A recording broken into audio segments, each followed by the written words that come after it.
Na manhã de 9 de abril de 1995, um ex-soldado do exército americano chamado Timothy McVeigh estacionava seu caminhão em frente a um edifício no centro da cidade de Oklahoma. Mas o que ninguém imaginava era que um dos maiores atentados da história dos Estados Unidos estava prestes a acontecer.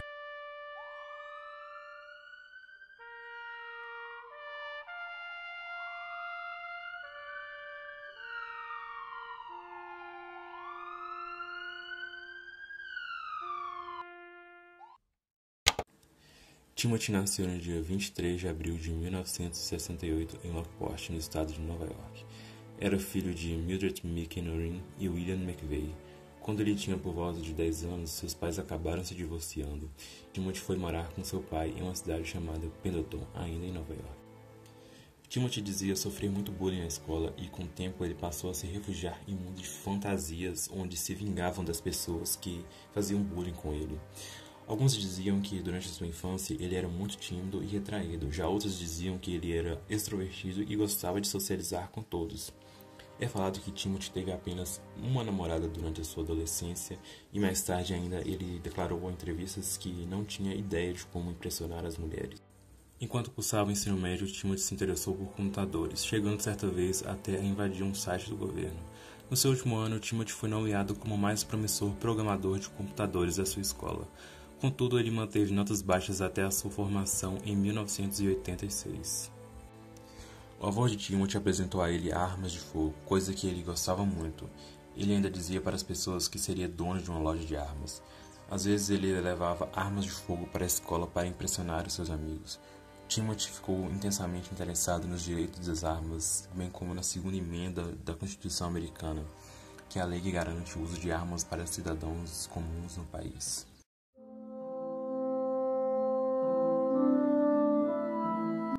Em maio de 1988, aos 20 anos, Timothy se formou na Escola de Infantaria dos Estados Unidos, em Fort Benning, na Geórgia. Enquanto estava no exército, Timothy usava muito seu tempo livre para ler sobre arma de fogo, táticas de atiradores de elite e explosivos.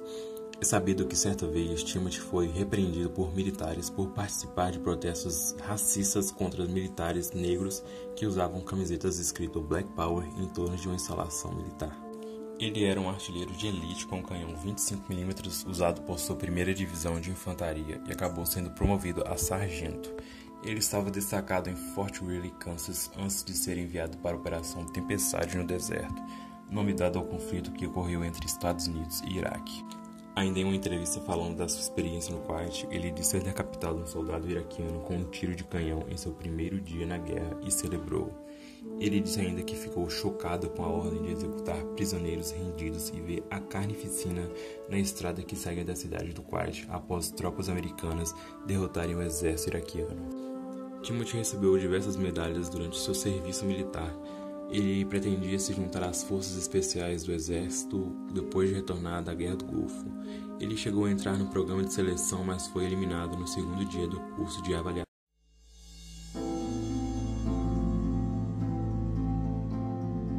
Certa vez, quando visitava amigos em Decker, no Michigan, ele chegou a dizer que o exército havia implantado nele microchips para poder rastreá-lo. Timothy trabalhou por muito tempo em um local onde ele considerava ruim e se sentia frustrado por não ter uma casa.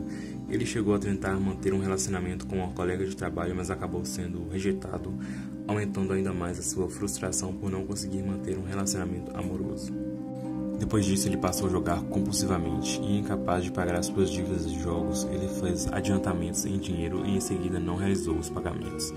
McVeigh ficou furioso quando o governo lhe disse que ele havia recebido um excesso de $1.058 enquanto estava no exército e teve que devolver o dinheiro.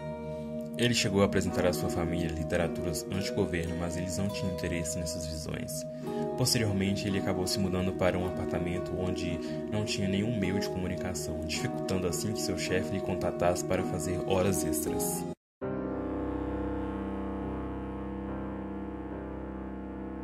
O cerco de Waco foi uma mega operação policial que durou por 51 dias que aconteceu no Texas. Então, em março de 1993, ele dirigiu para Waco, no Texas, para observar o cerco em andamento do FBI ao complexo de ramo davidiano. E como um grande opositor do governo, ele via as ações dos militares como ilegais. Foi nessa época que ele conheceu Terry Nichols e Michael Fortier, que então começaram a ensinar Timothy como produzir explosivos com produtos químicos caseiros, começando assim o plano de destruição contra o edifício federal Alfred P. Murrah. Então, nos 6 meses seguintes, Timothy e Nichols planejaram um bombardeio e compraram várias toneladas de fertilizante de nitrato de amônio, que quando combinado com óleo combustível forneceria o poder explosivo para a bomba.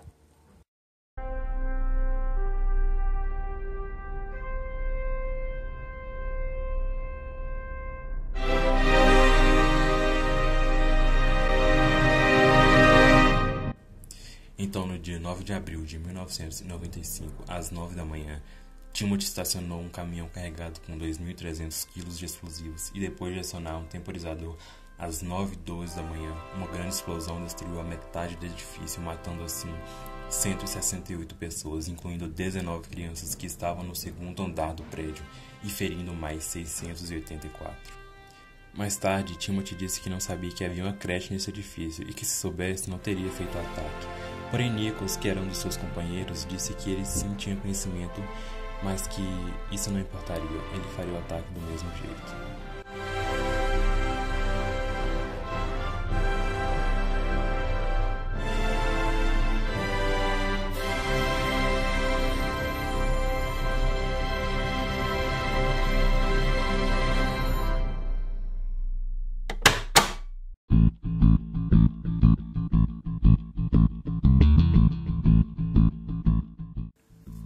Ao rastrear o número de identificação de um veículo de um eixo traseiro encontrado nos destroços, o FBI identificou o veículo como um caminhão Ryder alugado em uma cidade do Kansas. Os funcionários da agência então ajudaram o FBI a criar um retrato falado de uma pessoa que havia alugado o caminhão sob o pseudônimo de Robert King. O esboço então foi mostrado a uma dona de hotel, que identificou sendo como Timothy McVeigh. Logo após o bombardeio, Timothy, que dirigia por uma estrada, foi parado em uma blitz porque conduzia um carro sem placas de identificação. Durante a blitz, ele ainda admitiu ao policial que estava com arma de fogo e acabou sendo preso. 3 dias depois, ainda na prisão, Timothy foi identificado como o autor do atentado na cidade de Oklahoma.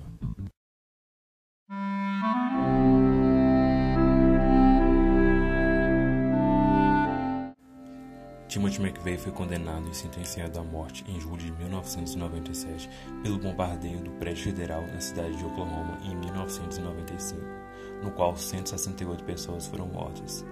Timothy McVeigh renunciou ao seu direito de recurso, sendo executado em 16 de maio de 2001. Posteriormente, Terry Nichols, que teria sido seu cúmplice, foi sentenciado à prisão perpétua, também pelo